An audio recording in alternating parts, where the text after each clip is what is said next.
द्वंद्व कहाँ तक पाला जाए, युद्ध कहाँ तक टाला जाए। साथियों, द्वंद्व कहाँ तक पाला जाए, युद्ध कहाँ तक टाला जाए, तू भी राणा का वंशज है, फेंक जहाँ तक भाला जाए। जोश ए जुनून वर्दी। एसएससी जीडी 2025 के लिए तैयारी करने वाले सभी विद्यार्थियों का स्वागत है आपके अपने प्लेटफॉर्म दृष्टि पर। आज की क्लास के अंदर हम बात करेंगे हिंदी के महत्वपूर्ण प्रश्नों को लेकर के। ठीक है, हिंदी की टारगेट सीरीज है और यहां से आपको क्वेश्चन जो हैं वो सीधे पेपर के अंदर देखने को मिलेंगे। चलिए कर लेते हैं शुरुआत और बिना किसी देरी के आज की क्लास का पहला क्वेश्चन। साथियों, आराम से प्रत्येक क्वेश्चन को देरी के साथ में समझना है। ठीक है, आसपास का पूरा एरिया जो है वो कवर हो जाएगा और हिंदी के अंदर, ठीक है, 40 में से 40 का स्कोर करना है। हिंदी एकमात्र ऐसा सब्जेक्ट है जिसके अंदर पूरी स्कोरिंग जो है वो की जा सकती है। ठीक है, चलिए देखो फर्स्ट क्वेश्चन। साथियों, पहला क्वेश्चन है कि निम्नलिखित प्रश्न में रेखांकित वाक्य के लिए उचित सार्थक शब्द का चयन कीजिए। अध्यक्ष ने निम्नलिखित प्रश्न के अंदर रेखांकित वाक्य के लिए एक उचित सार्थक शब्द का चयन कीजिए। ठीक है, वाक्य है कि दमकल की सहायता से, साथियों, दमकल की सहायता से जंगल में लगी आग पर काबू पाया गया। यानी कि जंगल की आग के लिए एक शब्द जो है वो क्या होगा।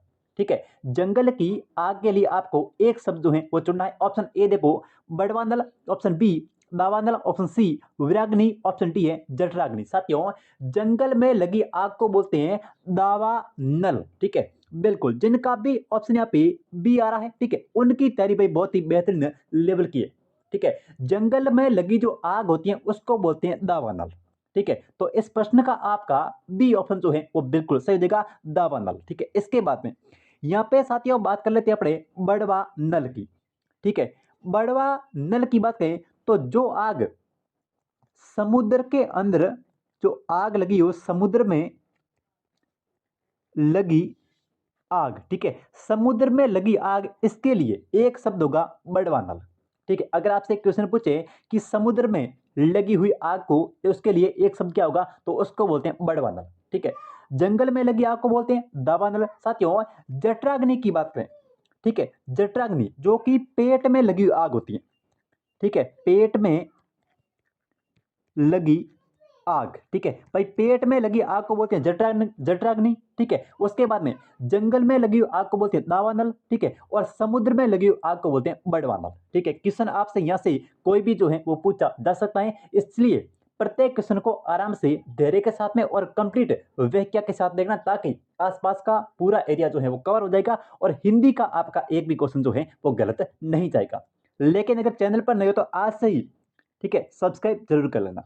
चलो, अगला क्वेश्चन कह रहा है कि निम्नलिखित प्रश्न में, ठीक है, उस विकल्प का चयन कीजिए जो घात शब्द का विलोम शब्द है। अध्यक्ष ने घात शब्द का विलोम शब्द जो है वो इनमें से कौन सा है। ऑप्शन ए देखो प्रतिघात, ऑप्शन बी उन्मूलन, ऑप्शन सी उत्तम, ऑप्शन डी है उग्र। बताओ भाई कौन सा ऑप्शन जो है वो सही हो जाएगा, घात शब्द का विलोम शब्द। बिल्कुल बिल्कुल बिल्कुल, जिनका भी ऑप्शन यहाँ पे, जिनका भी ऑप्शन ए आ रहा है, ठीक है, उनका बिल्कुल सही हो जाएगा। घात शब्द का विलोम शब्द है प्रतिघात।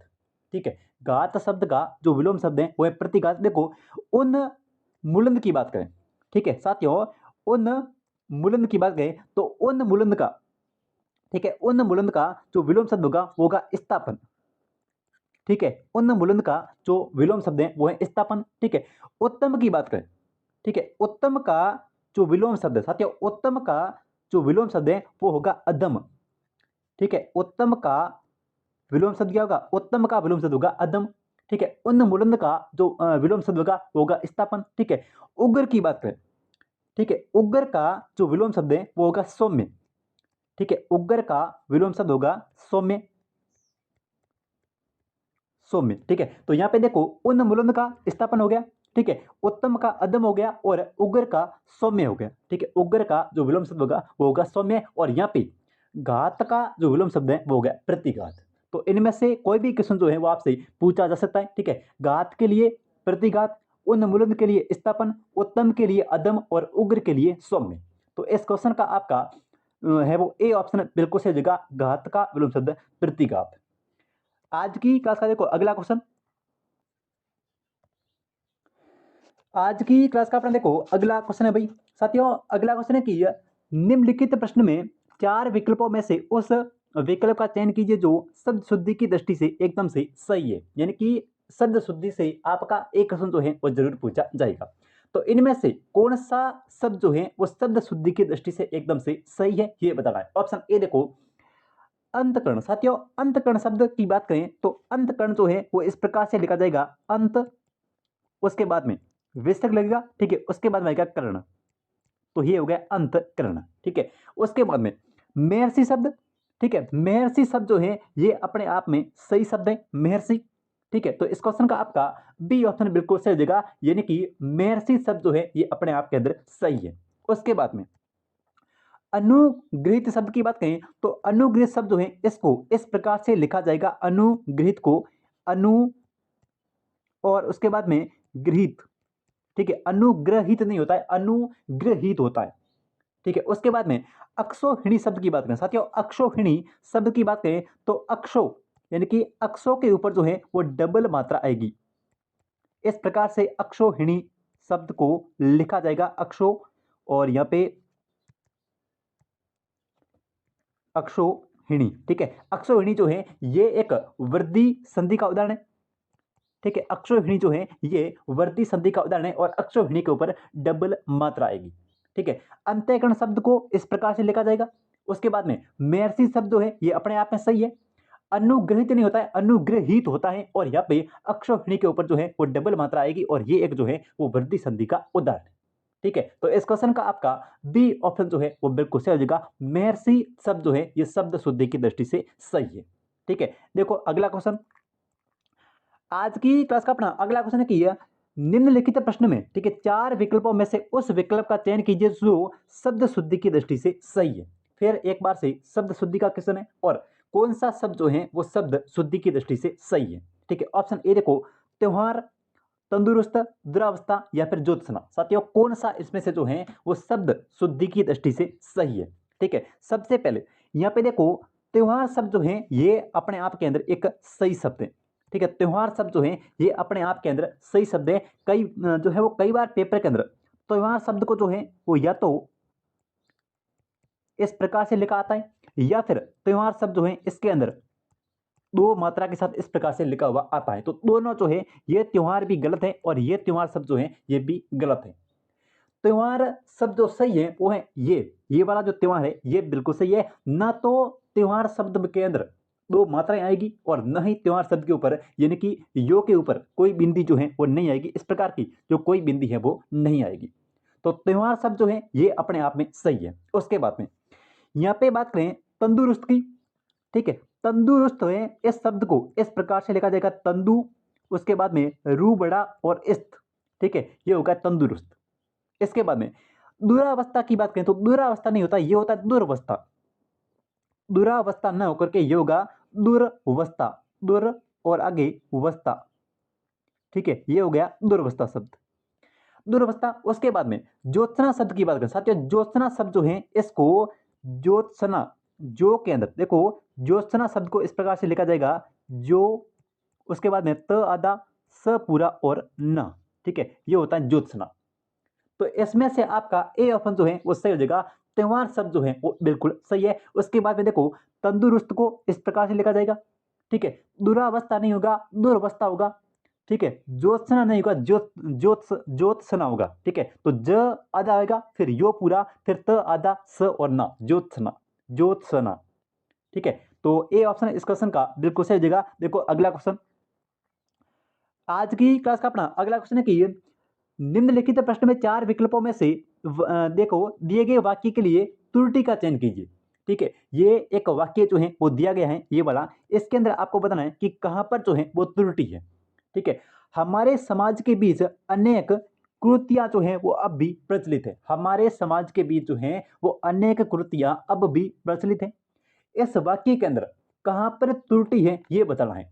देखो सबसे पहले हमारे समाज में त्रुटि है, ठीक है, तो ये कह रहा है कि यहाँ पर जो है वो कोई त्रुटि है, इस वाक्य के अंदर कोई त्रुटि है हमारे समाज में, या फिर ठीक है हमारे समाज में अब भी प्रचलित है, ठीक है, इसके अंदर कोई त्रुटि है, या फिर समाज के बीच यहाँ पे कोई त्रुटि है, या फिर कृतियां शब्द जो है इसके अंदर कोई त्रुटि है। इस वाक्य के अंदर जो है वो इन चारों में से कहां पर जो है वो त्रुटि है। साथियों इस वाक्य की बात करें तो यहाँ पे त्रुटियां कहाँ पर, हमारे समाज के बीच, ठीक है, समाज के बीच जो है यहाँ पर जो है वो त्रुटि है, समाज के बीच, समाज के बीच नहीं होता है, हमारे समाज में, हमारे समाज में शब्द आएगा, हमारे समाज में जो है वो, हमारे समाज में अनेक कुरीतियां अब भी प्रचलित हैं। तो इसके बाद में अनेक कुरीतियां जो है वो अब भी प्रचलित है, ये बिल्कुल आपका सही होगा, यानी कि समाज के बीच जो है ये यहाँ पे गलत है, त्रुटि है यहाँ पर, समाज के बीच, समाज के बीच नहीं आएगा, हमारे समाज में, ठीक है, हमारे समाज में अनेक कुरीतियां अब भी प्रचलित हैं। तो इस क्वेश्चन का आपका सी ऑप्शन जो है वो सही हो जाएगा, हमारे समाज के बीच न होकर के होगा हमारे समाज में। ठीक है, अगला क्वेश्चन देखो, आज की क्लास का अगला क्वेश्चन है कि जरूरत पड़ने पर सहायता करने से मना कर देना। ठीक है, वाक्य के लिए उचित मुहावरे का चयन कीजिए।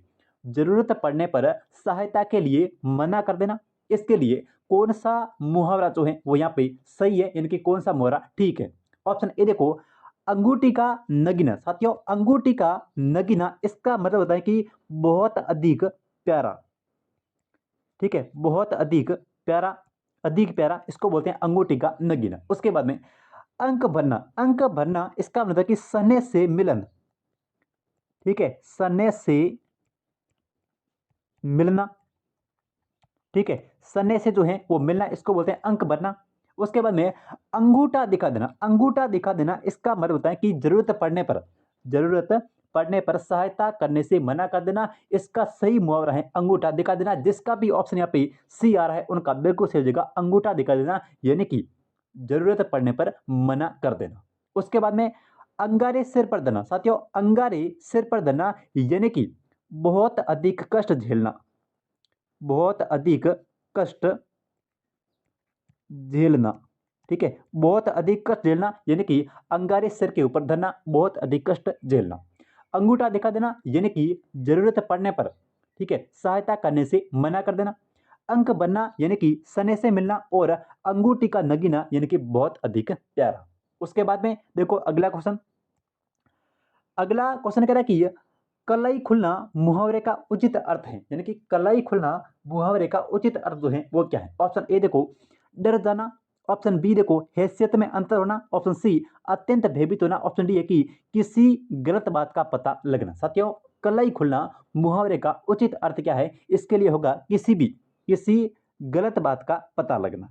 ठीक है, तो जिनका भी ऑप्शन यहाँ पे डी आ रहा है उनका बिल्कुल सही हो जाएगा, किसी गलत बात का जो है वो पता लगना। देखो, डर जाना, डर जाना का मतलब होता है यहाँ पे, डर जाने के लिए मुहावरा होगा कि कलेजा जो है वो धक से रह जाना, इसके लिए होगा कलेजा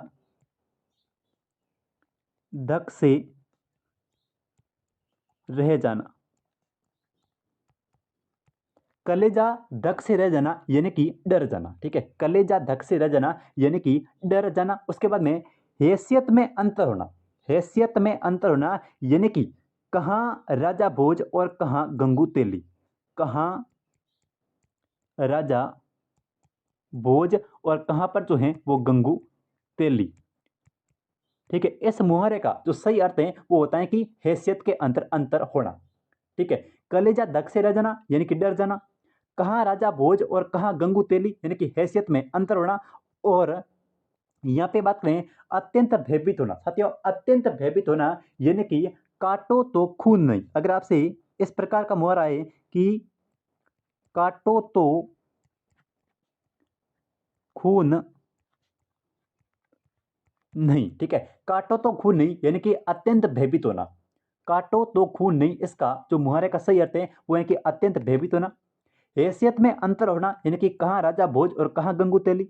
ठीक है, डर जाना यानी कि कलेजा धक से रह जाना, और कलाई खुलना मुहावरे का सही अर्थ है किसी भी गलत बात का पता लगना, या फिर इसको बोलते हैं कि भेद खुलना। ठीक है, तो इस क्वेश्चन का आपका डी ऑप्शन जो है वो बिल्कुल सही जगह, किसी गलत बात का पता लगना। ठीक है, देखो अगला क्वेश्चन, अगला क्वेश्चन है कि निम्नलिखित चार विकल्पों में से कौन सा जो है वो धरती का पर्यायवाची नहीं है। इनमें से कौन सा जो है चार विकल्पों में से धरती का पर्यायवाची नहीं है। ऑप्शन ए देखो, अचला धरती का पर्यायवाची है, कमानी या फिर अवनी या फिर मेदिनी। साथियों, यहाँ पे बात करें कमाने की, ठीक है, कमानी जो है ये धरती का पर्यायवाची नहीं है। कमानी की बात करें तो ये पर्यायवाची है धनुष का।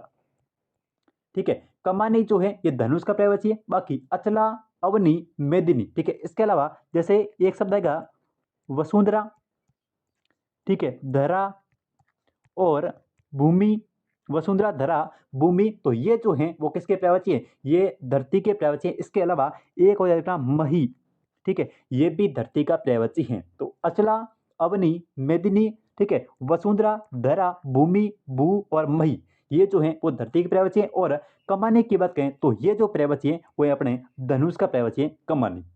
ठीक है, तो इस क्वेश्चन का आपका बी ऑप्शन जो है वो बिल्कुल सही हो जाएगा। कमानी जो है ये धनुष का पर्यायवाची। अगला क्वेश्चन, अगला प्रश्न है कि निम्न शब्दों में से भाववाचक संज्ञा का शब्द जो है वो कौन सा है? अच्छा क्वेश्चन है, निम्न शब्दों में से भाववाचक संज्ञा का शब्द जो है वो कौन सा? देखो, मित्रता, जयपुर। साथियों, जयपुर की बात करें तो जयपुर के अंदर है व्यक्तिवाचक संज्ञा। ठीक है, जब भी किसी स्थान का नाम आता है या फिर किसी व्यक्ति का नाम आता है या फिर किसी भी पर्सनल चीज का नाम आएगा तो वहां पे जयपुर हो गया, भारत हो गया, हिमालय हो गया, कोई भी नाम आ जाए तो वहां पर जो है वो व्यक्तिवाचक संज्ञा होगी, यानी कि किसी का पर्सनल नाम। ठीक है, उसके बाद में गाय की बात करें तो गाय जो है ये एक समूह का बोध कराती है। साथियों, गाय जो है ये पूरे समूह का बोध कराती है, यानी कि इसके अंदर गाय के अंदर जो संज्ञा है वो है जातिवाचक।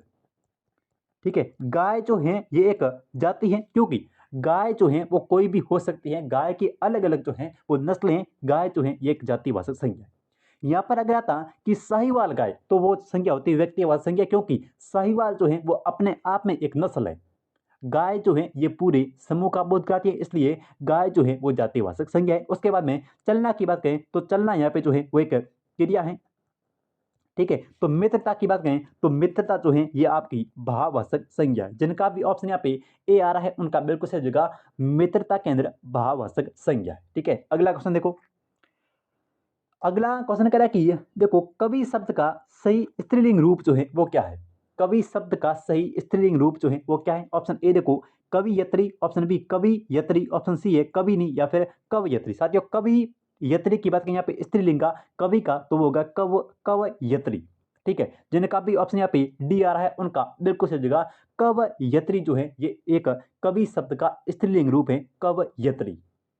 ठीक है, देखो अगला क्वेश्चन, अगला क्वेश्चन है कि निम्नलिखित में से कौन सा शब्द जो है वो स्त्रीलिंग नहीं है? इनमें से आपको बताना है कि कौन सा शब्द जो है वो स्त्रीलिंग नहीं है। देखो ऑप्शन ए दाल। देखो दाल जो है वो स्त्रीलिंग शब्द है, क्योंकि दाल को बनाई जाती है। ठीक है, दाल को जो है वो बनाई जाती है, कभी भी दाल को बनाया नहीं जाता है, इसलिए दाल जो है ये तो एक स्त्रीलिंग शब्द है। ठीक है, यहाँ पे बताना है कि कौन सा जो है वो स्त्रीलिंग शब्द नहीं है। तो दाल जो है ये बनाई जाती है, न कि बनाया जाता है, तो दाल तो होगी स्त्रीलिंग। उसके बाद में देखो मही जो है, ठीक है, मही जो शब्द है ये भी एक स्त्रीलिंग शब्द है, मही। उसके बाद में गर्दन की बात करें तो गर्दन को जो है वो घुमाई जाती है, घुमाई जाती है। ठीक है, कभी भी गर्दन को जो है वो घुमाया नहीं जाता, गर्दन घुमाई जाती है। ठीक है, तो इस प्रकार से दर्द जो है, दर्द जो है ये अपना कैसा है, ये जो है वो स्त्रीलिंग नहीं है, दर्द जो है ये पुल्लिंग शब्द है। ठीक है, दर्द होता है न कि दर्द होती है, तो दर्द जो है ये आपका पुल्लिंग शब्द है। आपका डी ऑप्शन जो है वो बिल्कुल यहाँ पे सही हो जाएगा। ठीक है, देखो अगला क्वेश्चन, अगला प्रश्न है कि निम्नलिखित प्रश्न में चार विकल्पों में से उस विकल्प का चयन कीजिए जो कोष्टक में दिए गए शब्द का तद्भव है।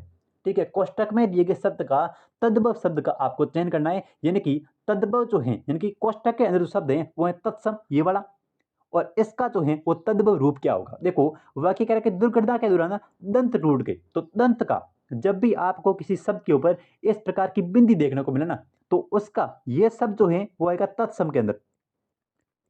जब भी किसी शब्द के ऊपर बिंदी आती है तो वो आएगा तत्सम शब्द। ठीक है, जब भी इसको हम तद्भव के अंदर कन्वर्ट करेंगे, जब भी इस शब्द को तद्भव के अंदर बदलेंगे तो ये बिंदी बिंदी जो है ये बदल जाएगी चंद्र बिंदु के अंदर। ये बिंदी जो है ये चंद्र बिंदु के अंदर बदल जाएंगी। तत्सम का कोई भी शब्द है उसके अंदर जो है वो एक बिंदी लगी हुई होती है।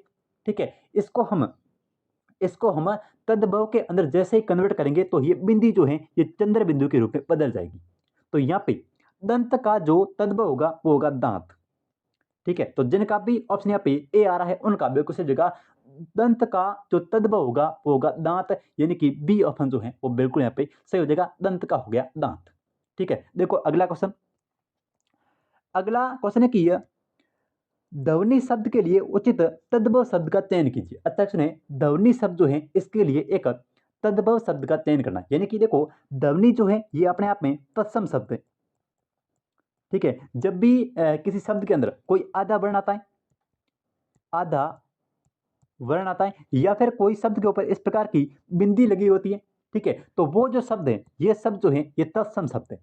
ठीक है, तो तद्भव बनाने के लिए यहाँ पे ध्वनि है और ध्वनि का जो है वो तद्भव होगा ध्वनि। ठीक है, तो जिनका भी ऑप्शन यहाँ पे डी आ रहा है उनका बिल्कुल सही जगह, ध्वनि शब्द जो है ये एक तत्सम शब्द है, क्योंकि ध्वनि के अंदर एक आधा वर्ण है, और जब भी किसी शब्द के अंदर आधा वर्ण दिखे या फिर ये वाली बिंदी दिखे तो वो शब्द जो है वो तत्सम शब्द है, और इसका जो है वो अपने ध्वनि का तद्भव होगा यहाँ पे ध्वनि। ठीक है, जिनका भी ऑप्शन डी है उनका बिल्कुल सही जगह ध्वनि। देखो अगला क्वेश्चन। अगला प्रश्न की है, निम्नलिखित प्रश्न में दिए गए विकल्पों में से अश्व का पर्यायवाची नहीं है, यानी कि इनमें से जो है वो कौन सा अश्व का पर्यायवाची नहीं है। ऑप्शन ए देखो, गोटक, तुरंग, बाजी या फिर दृग, कौन सा जो है वो अश्व का पर्यायवाची नहीं है। साथियों, गोटक जो है ये अश्व का पर्यायवाची है, तुरंग जो है वो अश्व का पर्यायवाची है, बाजी भी अश्व का पर्यायवाची है, लेकिन यहाँ पे बात करें दृग की, ठीक है, दृग हो गया तो ये है आंख का पर्यायवाची, दृग जो है ये पर्यायवाची है आंख का। ठीक है, नयन जो है वो आंख का पर्यायवाची है, लोचन जो है ये आंख का पर्यायवाची है। ठीक है, तो दृग है, आंख है, नयन है, लोचन है, ये और अक्षी है, अक्षी है, ये जो है वो सभी पर्यायवाची है आंख के। उसके बाद में गोटक, तुरंग, सैंधव, गोटक, तुरंग, सैंधव और है, ये जो शब्द हैं, ठीक है, सैंधव, हय, गोटक, तुरंग, बाजी, ये सभी जो है वो अश्व की पर्यायवाची है। तो इस क्वेश्चन का आपका डी ऑप्शन बिल्कुल सही जगह, क्योंकि दृग जो है वो आंख का पर्यायवाची है। ठीक है, नैन जो है ये आंख का पर्यायवाची है। ठीक है, लोचन जो है ये आंख का पर्यायवाची है, और अक्षी जो है ये आंख का पर्यायवाची है। गोटक, तुरंग, बाजी, सैंधव और है जो है ये अश्व की पर्यायवाची है। ठीक है, देखो आगे अगला क्वेश्चन। अगला प्रश्न कह रहा है कि निम्नलिखित प्रश्न में दिए गए विकल्पों में से आंख का पर्यायवाची है, इनमें से बताना है कि कौन सा जो है वो आंख का पर्यायवाची है। देखो, अश्रु, अश्रु जो है ये पर्यायवाची है अश्रु की। ठीक है, नभ, नभ जो है वो आकाश का पर्यायवाची है, आसमान का। ठीक है, उसके बाद में अक्षी जो है ये आंख का पर्यायवाची है, और यहाँ पे इनमें से कोई नहीं। साथियों देखो, आंख का पूछा हो जाएगा अक्षी। ठीक है, नैन, लोचन, अक्षी, दृग, ये सभी जो है वो आंख के पर्यायवाची है, यानी कि इस क्वेश्चन का आपका सी ऑप्शन बिल्कुल सही हो जाएगा, अक्षी। ठीक है, अगला क्वेश्चन। अगला प्रश्न है कि अतिथि शब्द के लिए एक विलोम शब्द का चयन कीजिए। ठीक है, अतिथि शब्द के लिए एक विलोम शब्द का चयन करना है। ठीक है, अतिथि के लिए देखो, विठल, अनग, कृषकाय या फिर अतिथि। साथियों, अतिथि शब्द का विलोम शब्द हो गया अतिथि। ठीक है, तो जिनका भी ऑप्शन यहाँ पे डी आ रहा है उनका बिल्कुल सही जगह, अतिथि शब्द का विलोम शब्द होगा अतिथि। ठीक है, देखो कृषकाय, कृषकाय का मतलब होता है एक जो है वो कृषकाय, और इसका मतलब होता है बड़ा शरीर। ठीक है, कृषकाय जो शब्द है इसका मतलब हो गया यहाँ पे कि एक बड़ा शरीर। ठीक है, कृषकाय, और इसका हो गया अतिकाय, कृषकाय का विलोम शब्द हो गया अतिकाय। ठीक है, अनग, अब देखो अनग का मतलब क्या, अनग का मतलब क्या होता है, अनग जो शब्द है इसका मतलब हो गया पवित्र। ठीक है, अनग का मतलब हो गया पवित्र, और पाप को बोलते हैं नग, सॉरी अग। ठीक है, पाप को बोलते हैं अग। तो यहाँ पे देखो, अनग का पवित्र, जो अनग शब्द है इसका विलोम शब्द होगा अग। ठीक है, अनग का मतलब पवित्र है और अग का मतलब पाप है। तो अनग, अनग का मतलब होता है पवित्र, और अनग का जब विलोम शब्द करेंगे तो वो होगा अग। तो यहाँ पे आपका अनग का अग हो गया। ठीक है, कृषकाय का अतिकाय हो गया, और साथियों अतिथि शब्द का विलोम शब्द होगा अतिथि, यानी कि जिनका भी यहाँ पे डी ऑप्शन है उनका सही हो जाएगा, अतिथि शब्द का विलोम शब्द होगा अतिथि। ठीक है, देखो अगला क्वेश्चन। अगला प्रश्न कह रहा है कि किस विकल्प में सभी शब्द जो है वो परस्पर पर्यायवाची है। अच्छा सुने, ठीक है, किस विकल्प के अंदर सभी जो शब्द है वो परस्पर पर्यायवाची है, यानी कि एक ही शब्द के पर्यायवाची है। देखो, अग्नि, वहनी और अनिल। साथियों देखो, यहाँ पे अग्नि सही है, वहनी सही है, ये आग की पर्यायवाची है, लेकिन अनिल जो है ये पर्यायवाची है वायु का। ठीक है। अनिल जो शब्द है ये किसका पर्यायवाची? अनिल ये वायु का पर्यायवाची है। तो पहला ऑप्शन जो है वो सही नहीं है।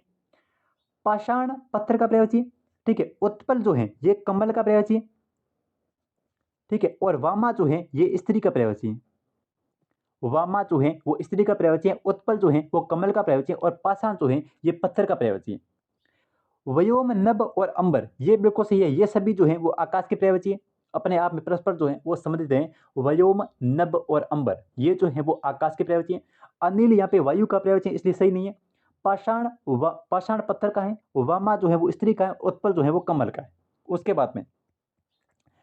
बाद यहाँ पे पयोदर, पयोदर जो है ये पर्यायवाची है बादल का, ठीक है। उरोज जो है ये स्तन का पर्यायवाची है, और सरोज जो है ये कमल का पर्यायवाची है, कमल का। तो यहाँ पे आपका सी ऑप्शन सही होगा, क्योंकि व्योम नभ और अंबर जो है ये पर्यायवाची हैं आकाश के। क्योंकि यहाँ पे गलत हो जाएगा, क्योंकि प्योदर जो है ये बादल का हो गया, उरोज जो है वो स्तन का पर्यायवाची हो गया, और सरोज जो है ये कमल का पर्यायवाची हो गया। पाषाण पत्थर का पर्यायवाची है, वामा स्त्री का पर्यायवाची है, और उत्पल जो है ये कमल का पर्यायवाची है। अग्नि और वहनी ये आग के पर्यायवाची हैं, लेकिन अनिल की बात तो ये वायु का पर्यायवाची हो गया। तो आपका सी ऑप्शन सही होगा, व्योम नभ और अंबर। अगला प्रश्न की है, निम्नलिखित प्रश्न में उस विकल्प का चयन कीजिए जो दिए गए वाक्य के लिए एक सार्थक शब्द हो, ठीक है। एक वाक्य के लिए सार्थक शब्द बताना है। वह बालक जिसको गोद लिया गया हो, वह बालक जिसको गोद लिया गया हो उसके लिए एक वाक्य होगा दत्तक, ठीक है। तो जिनका भी ऑप्शन यहाँ पे ए आ रहा है उनका बिल्कुल सी जगह, वह बालक जिसको गोद लिया गया हो उसको हम बोलते हैं दत्तक। अगला प्रश्न है कि जो आंख के समक्ष ना हो, ठीक है, वाक्य के लिए एक शब्द क्या होगा? जो आंख के समक्ष नहीं हो उसके लिए एक शब्द होगा क्या? यहाँ पे प्रोक्स, ठीक है। तो जिनका भी ऑप्शन यहाँ पे सी आ रहा है उनका बिल्कुल सही जगह, जो आंख के समक्ष नहीं हो उसके लिए एक शब्द होगा प्रोक्स, ठीक है। अगला प्रश्न है, और इसका आंसर जो है वो आपको कमेंट करके बताना है कि क्या होगा इसका आंसर, ठीक है। अजर शब्द और अदीर शब्द ये शब्द युग्म है, और इसका सही अर्थ क्या है, ठीक है। अजर और अदीर शब्द का जो शब्द युग्म है इसका सही अर्थ क्या है? देखो, आंगन अंजीर्ण, या फिर देवता आंगन, या फिर देवता अजित, या फिर आंगन, या फिर देवता, ठीक है। अजर और अदीर शब्द का सही शब्द युग्म जो है इसका अर्थ क्या है, ठीक है। इस प्रश्न का उत्तर जो है वो आपको कमेंट करके बताना है। मिलते हैं एक कल शाम को 6 बजे नई क्लास में, तब तक के लिए जय हिंद जय भारत।